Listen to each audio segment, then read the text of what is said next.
নমস্কার, সুখের চাকায় সবাইকে স্বাগত। কিছু গাছ অবশ্যই বাড়িতে রাখুন।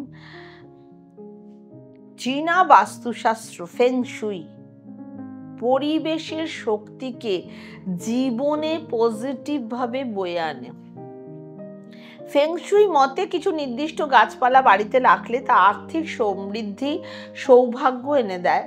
টাকার একটা সোর্স অফ ইনকাম আপনার তৈরি হয়ে যাবে এবং স্মুথলি আপনি লাইফ লিড করতে পারবেন। ফেং শুই একটি চীনা বাস্তু মত। এই বাস্তুশাস্ত্র মেনে যদি কিছু গাছ রাখা হয় তাহলে সংসারে সুখ সমৃদ্ধিতে ভরে ওঠে আর পরিবারেও টাকার অভাব হয় না। 1 নম্বর হচ্ছে মানি প্ল্যান্ট। সবাই সব জানি, কিন্তু দিক নির্দেশ করে ঠিকঠাক ভাবে কোথায় রাখলে উন্নতিটা হবে সেটা জানি না।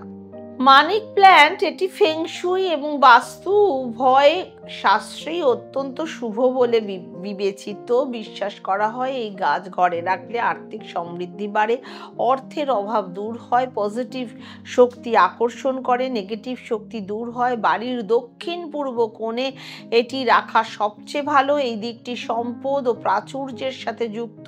তবে ভুলেও বাড়ির উত্তর পূর্ব কোণে এটা রাখবেন না, এতে আর্থিক ক্ষতি হতে পারে। এর পাতা যেন সবসময় সতেজ ও সবুজ থাকে, সেদিকে নজর রাখুন। শুকিয়ে গেলে বা হলুদ হয়ে গেলে ফেলে দিন। 2 নম্বর হচ্ছে জেড প্ল্যান্ট। এটি মানি ট্রি বা ফ্রেন্ডশিপ ট্রি বা লাকি প্ল্যান্টও বলে পরিচিত। ফেং শুই অনুযায়ী এই গাছ অর্থ, ধন ও সম্পদকে প্রবলভাবে অ্যাট্রাক্ট করে, আকর্ষণ করে। পাতাগুলো গোলাকার, পুরু এবং মুদ্রার মতো দেখতে।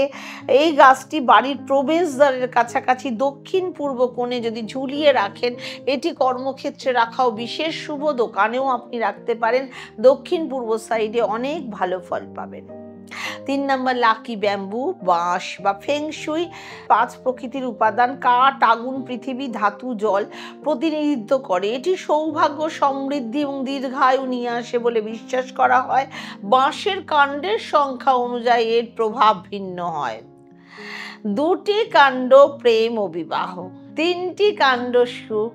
মানে 3টে এরকম কাণ্ডগুলোর মাঝে মাঝে যে স্ট্যান্ডাগুলো থাকে সেগুলোর কথা বলা হচ্ছে। 5টি কাণ্ড মানে স্বাস্থ্য, 6টি কাণ্ড হলে সম্পদ ও সমৃদ্ধি, 7টি কাণ্ডযুক্ত গাছ স্বাস্থ্য ও সুস্থ জীবন, 8টি কাণ্ডযুক্ত গাছ বৃদ্ধি ও সমৃদ্ধি ঘটায় এবং 9টি কাণ্ড সৌভাগ্য নিয়ে আসে। সুতরাং 9 কাণ্ড বিশিষ্ট এই যে 9টা যে ভাগ, সেইভাবে আপনারা গাছটা কিনুন। বাড়ির পূর্ব বা দক্ষিণ পূর্ব দিকে রাখা সবচেয়ে ভালো।